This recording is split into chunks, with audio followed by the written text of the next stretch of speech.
วัสดีค่ะทุกคน วันนี้ลินลี่จะพาทุกคนออกไปเล่นสวนนะคะ ในสวนเป็นยังไงบ้างก็ไม่รู้ฝนตกทุกวันเลยโอ้โหลินลี่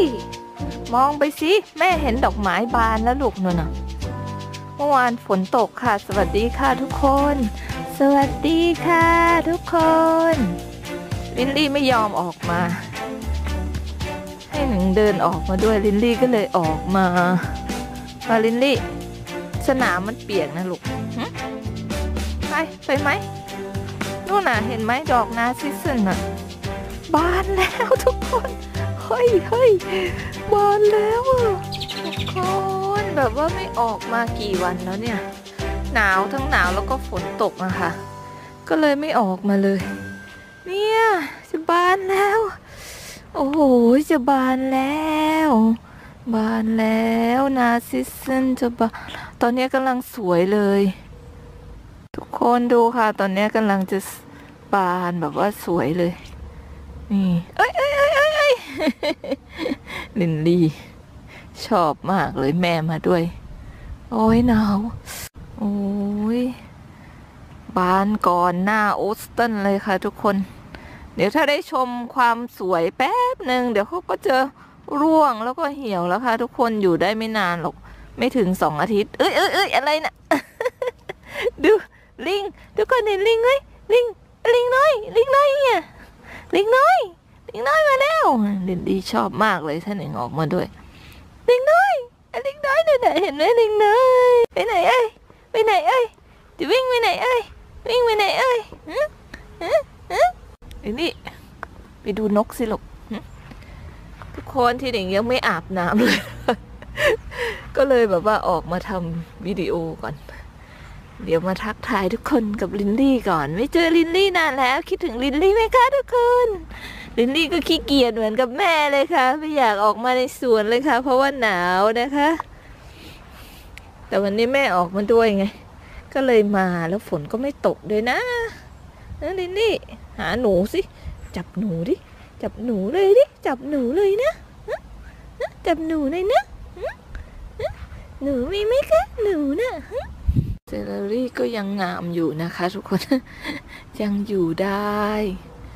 นี่ไงเก็บไปทำกับข้าวหลายต่อหลายรอบแล้วต้มซุปบ้างโอ้ยเยอะ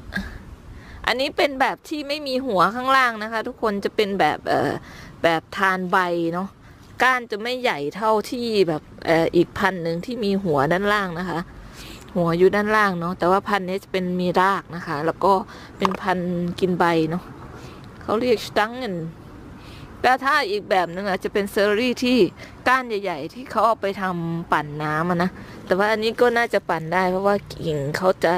มีขนาดใหญ่อยู่แต่ไม่ได้ใหญ่แบบเยอะเท่ารุ่นนั้นนะคะที่แบบอีกพันหนึ่งเนาะที่หนิงไม่อาบน้ำที่หนิงก็ไม่อยากออกกล้อง แอปเปิ้ลยังเหลือนะคะนี่เหลือให้นกกี้มากินนะคะนกกี้ นกกี้หรือนกน้อยในสวนนี่แหละเดี๋ยวสักพักสวนก็จะเต็มไปด้วยความเขียวสดใสโอ้ยทุกคนดูค่ะนี่เห็นไหมลูกแพรมาจะเป็นดอกก่อนเพื่อนเลยลูกเอ้ยอากาศจะติดลบนะถ้าเป็นดอกแล้วอากาศติดลบนะทุกคนโอ้โหไม่ติดปีนี้ลูกแพรน่าจะดกนะทุกคนเพราะว่าปีที่แล้วไม่ดกนะดูเนี่ยดกทุกจุดเลยนี่อันนี้จะเป็นดอกนะคะดอกเยอะนี่ขอให้ร้อนไปนานๆทีนี่ไปไหนแล้วลูกฮะหนาวอันนี้เป็นดอกไม้ทั้งหมดเลยนะคะทุกคนยังไม่โผล่เลยโผล่นิดนึงต้องมาหาดอกระฆังหิมะ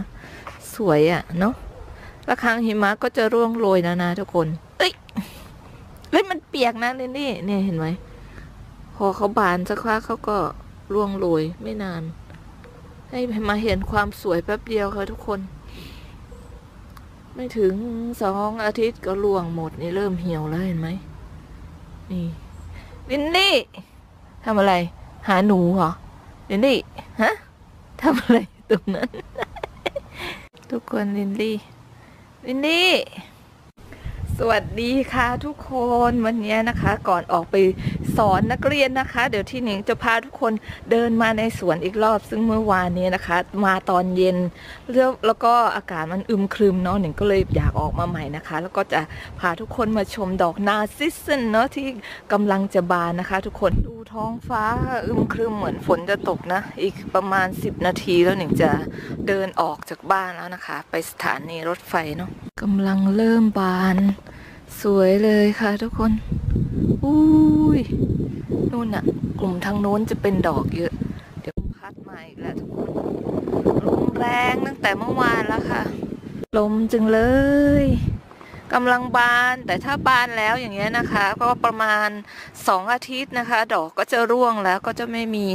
ความสวยงามก็จะอยู่ช่วงนี้แล้วนะคะทุกคนก็เลยต้องรีบพาทุกคนมาชมเนาะถ้าแบบช่วงเทศกาลออสตันนะคะปกติแล้วเนี่ยดอกนาร์ซิสซัสจะขึ้นมาช่วงนั้นก็คือเดือนหน้านู่นนะเนาะวันที่20ของเดือนมีนานะคะจะเป็นการเปลี่ยนฤดูนะคะซึ่งจะเป็นฤดูใบไม้ผลิเนาะช่วงนั้นอากาศก็จะเป็นช่วงที่ดอกไม้ในสวนนะคะไม่ว่าจะเป็นดอกทิวลิปดอกนาร์ซิสซัสนะคะทั้งหลายดอกไม้ทั้งหลายในสวนลิลลี่อะไรอย่างเงี้ยนะคะก็จะเริ่มขึ้นมานะคะแล้วดอกนาร์ซิสซัสเนี่ยก็ที่หนิงพาทุกคนเรียกนะคะเป็นชื่อของเยอรมันนะคะทุกคนชื่อนาร์ซิสซัสเนาะอยากจะพาทุกคนเรียกตามเยอรมันเนี่ยนะคะเพราะว่าชื่อภาษาอังกฤษก็จะเป็นอีกชื่อหนึ่งนะคะการปลูกเนี่ยก็จะเป็นลักษณะของหัวของต้นดอกนาร์ซิสซัสนะคะฝังลงไปประมาณนะคะ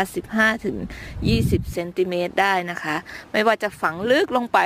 ต้นเขาก็ค่อยๆแทงยอดแทงลำต้นขึ้นมานะคะใบนะคะก็จะขึ้นมาก่อนเนาะแล้วทีนี้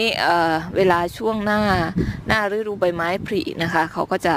ออกดอกให้ชมแบบนี้ทุกปีนะคะแล้วปีนี้จะขึ้นมาเร็วหน่อยเนาะลักษณะของหัว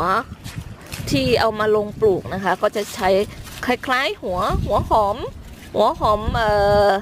อมใหญ่อะไรเงี้ยค่ะแต่ไม่ได้ใหญ่ขนาดนั้นนะคะเนี่ยฝังลงไปในดินเนาะเขาจะขึ้นมาทุกปีแบบนี้เลยค่ะทุกคนเวลาหน้าหนาวนะคะเขาก็จะค่อยๆเหี่ยวแห้งเหี่ยวตายไปแต่ว่าพอถึงฤดูใบไม้ผลิปุ๊บเนี่ยลมต้องขอโทษด้วยนะลมแรงเขาก็จะขึ้นมาสวยแบบนี้เลยค่ะสวยมากเลยก็คือตำนานของดอกนาร์ซิสซัสเนี่ยนะคะเป็นตำนานของเจ้าชายซึ่งมีรูปงามเจ้าชายชื่อเจ้าชายนาร์ซิสซัสนะคะเจ้าชายรูปงามเนาะก็จะหลงไหลในความงามของตัวเองจนสิ้นชีพไปกับความหลงนะคะหลงเพราะว่าโดนสาปซึ่งเขาคิดว่าใครก็ตามในโลกนี้ก็ไม่เหมาะสมกับเขาไม่ว่าจะเป็นนางฟ้าเทวดาที่งดงามแค่ไหนก็จะไม่เหมาะสมกับเขานะคะแม้ว่าจะมีนางฟ้าหลายๆองค์ที่ชื่นชอบและหลงรักเขาก็แต่เขาก็ทะนงในตัวเองเนาะก็คือเป็นดอกไม้ที่เป็นอะไรเป็นสัญลักษณ์ของความงดงามความทะนงตัวอะไรอย่างเงี้ยนะคะแต่ว่าก็เป็นตำนานในเรื่องราวเนาะทุกคนเนาะแต่ก็สวยแดดมากระทบยิ่งสวยอะทุกคนไปแล้วค่ะทุกคนพาทุกคนมาแวะชมในสวนเนาะเดี๋ยวเอาไว้ที่หนิงพาทุกคนออกมาในสวนใหม่เนาะเพราะว่าช่วงเนี้ยฝนตกนะคะเกือบทุกวันเลยแล้วก็ลมแรงถ้าเป็นอากาศแบบนี้ที่หนิงก็อยากออกมาในสวนเนาะแล้วก็จะพาทุกคนมา